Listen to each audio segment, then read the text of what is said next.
ሰላምታችን ባላችሁበት ሁሉ ድረስ የተወደዳችሁና የተከበራችሁ ተከታታዮቻችን ዛሬው ዕለት እጅግ ወሳኝ የሚባሉትን መረጃዎች አሰባስበን ወደ እናንተ መጥተናል። እናንተም አዲስ መረጃዎችን እንደተለቀቀ ወዲያውኑ እንዲደርሳችሁ ደውል ምልክቱን እየተጫናችሁ እዚህ ዩቲዩብ ቻናል አዲስ ሆናችሁም ሰብስክራይብ እንድታደርጉ እየተማጸንን እነሆ አባይ ነጥቦችን እናሰማችኋለን።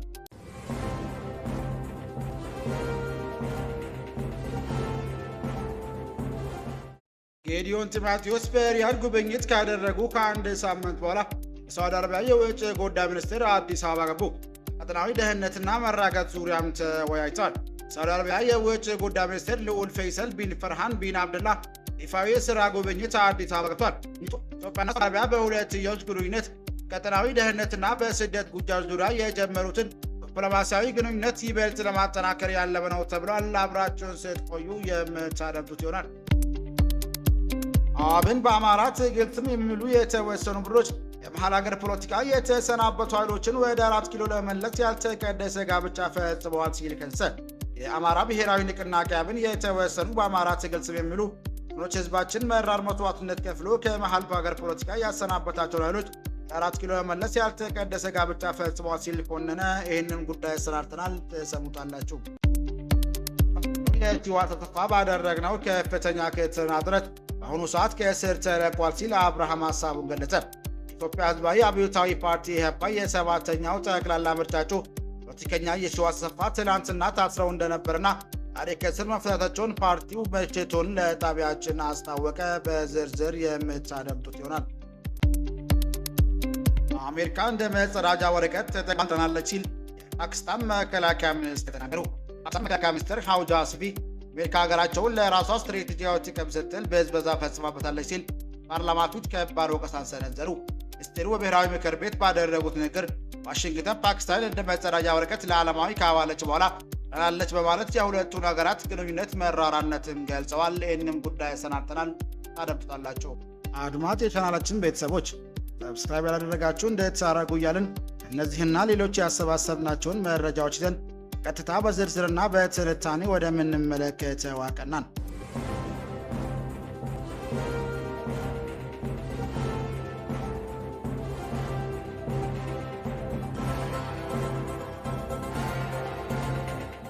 ጌዲዮን ጢሞቴዎስ በሪያድ ጉብኝት ካደረጉ ከአንድ ሳምንት በኋላ ሳውዲ አረቢያ የውጭ ጉዳይ ሚኒስትር አታገዱ።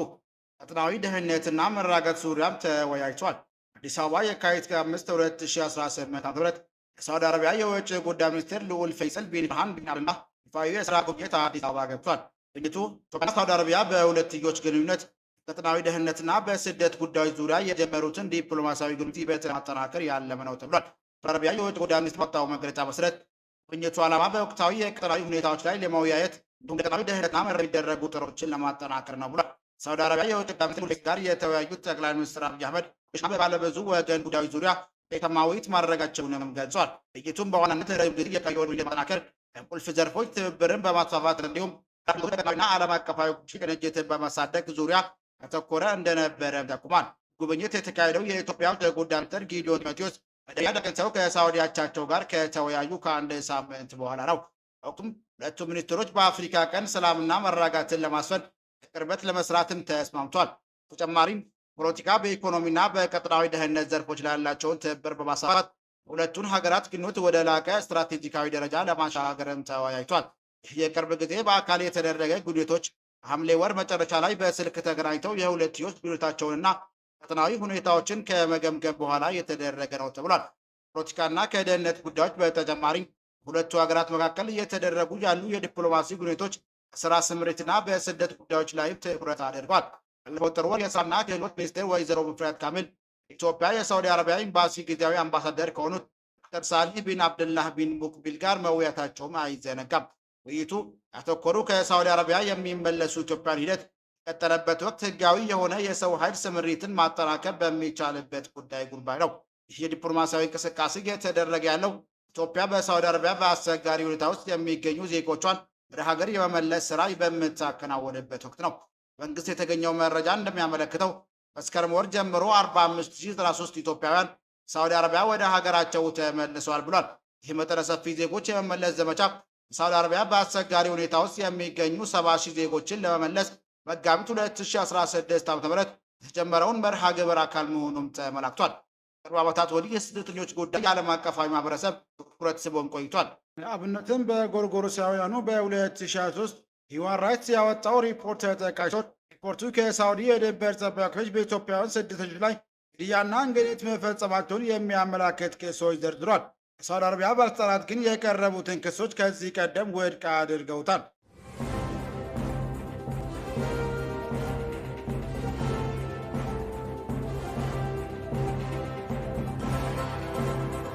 የኢህአፓ እጩ የሺዋስ አሰፋ ባደረግነው ከፍተኛ ክትትልና ጥረት በአሁኑ ሰዓት ከእስር ተለቋል ሲል አብርሃም ሃይማኖት ሀሳቡን ገለጸ። የኢትዮጵያ ሕዝባዊ አብዮታዊ ፓርቲ ኢህአፓ የሰባተኛው ጠቅላላ ምርጫ እጩ ፖለቲከኛ የሺዋስ አሰፋ ትናንትናው ታስረው እንደነበርና ዛሬ ከእስር መፈታታቸውን ፓርቲው ለጣቢያችን አሳወቀ። ፓርቲው ፕሬዝዳንት አብርሃም ሃይማኖት በሰጡት ቃለ ምልልስ ፖለቲከኛ የሺዋስ የኢህአፓ እጩ ነው፣ እጩዎች ደግሞ ያለመከሰስ መብት አላቸው፣ ስርዓቱ ግን አምባገነን ስለሆነ አስሮት ነበር። ባደረግነው ከፍተኛ ክትትልና ጥረት በአሁኑ ሰዓት ከእስር ተለቋል ብሏል። ያለአግባብ ማሰራቸው ህገ ወጥ ነው። ትናንትናው ዕለት አስረው የአምባገነን ተግባራቸውን ፈጽመው ነበር፣ ዛሬ ዕለት ተለቀውታል ያሉት ፕሬዝዳንቱ ይሄ ብቻ ግን በቂ አይደለም፣ ሌሎች እስረኞች መለቀቅ፣ ጦርነቶች መቆም አለባቸው። እነዚህ ሁሉ ሲሆኑ ነው በምርጫ አሳይ ሁኔታ አለ ልንል የምንችለው ነው ያሉት።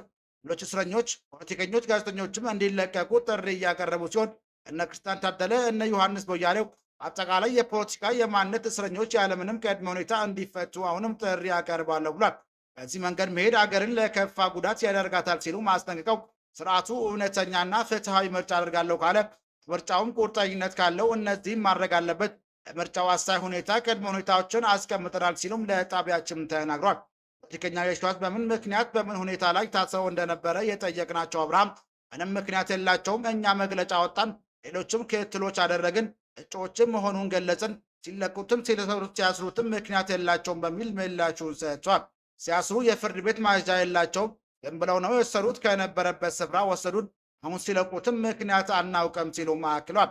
ሰባተኛው ጠቅላላ ምርጫ እጩ ፖለቲከኛው የሺዋስ አሰፋ ትናንትና እንደታሰሩበት ፓርቲው ዛሬ ከሰዓት ባወጣው መግለጫ ማሳውቆ ነበር። እዚህም ይህ በሰላማዊ መንገድ የፖለቲካ እንቅስቃሴ በሚያደርጉ ዜጎች ላይ መንግስት እየደረሰ ያለውን አፈና ከሚያሳዩ ተቆጥሮ የሚያልቁ ድርጊቶች ውስጥ አንዱ ሆኖ የሚጠቀስ ነው ሲልም ወቅሶ ነበር። ከገዢው ፓርቲና በባለስልጣናቱ ቀን ከሌሊት ነፃ ፍትሐዊና ዲሞክራሲያዊ ይሆናል ተብሎ የሚፎከርበት ምርጫ ውጤቱ በተቃራኒ እንደሚሆን መሰል ድርጊቶች አመላካች ናቸው ነበር ያለው። ፖለቲከኛው የሺዋስን ጨምሮ ሙያቸው በማንነታቸውና በፖለቲካ አመለካከታቸው አስረው የሚገኙ ጋዜጠኞች፣ ፖለቲከኞች፣ የሰብአዊ መብት ተሟጋቾች፣ ማህበረሰቡ አንቂዎችና ንጹሐን ዜጎች ያለምንም ሁኔታ በአስቸኳይ እንዲፈቱ በማለትም አሳስቦ ነበር። ፖለቲከኛ የሺዋስ የቀድሞ የኢትዮጵያ ዜጎች የማህበራዊ ፍትህ ኢዜማ ሊቀመንበር እንደነበር፣ ሁከት በማነሳሳት ወንጀል ታስረው እንደነበር የሚታወስ ሲሆን በኋላም የኢህአፓን ተቀላቅሏል ብሏል።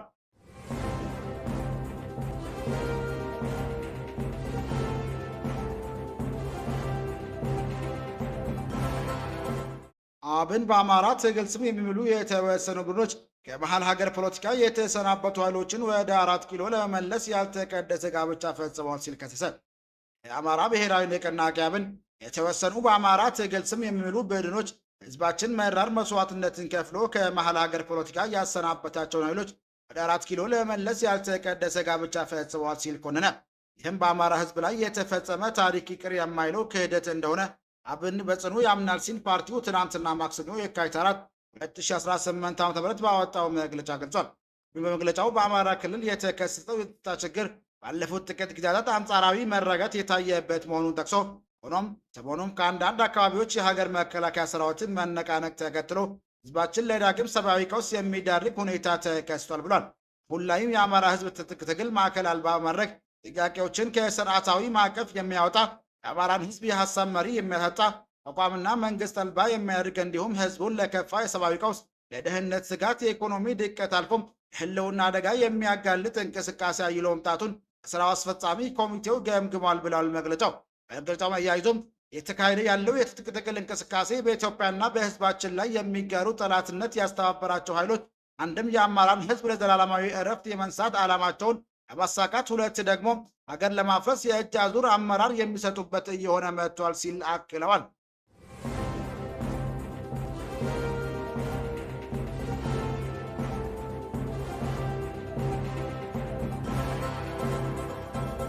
አሜሪካ እንደ መጠራጫ ወረቀት ተጠቅማ ጥለናለች ሲል የፓኪስታን መከላከያ ሚኒስቴር ተናገረ። ፓኪስታን መከላከያ ሚኒስቴር ከአውጂ አሲፍ አሜሪካ ሀገራቸውን የራሷ ስትራቴጂካዊ ጥቅም ስትል ብዝበዛ ፈጽማበታለች ሲሉ በፓርላማ ተናገሩ።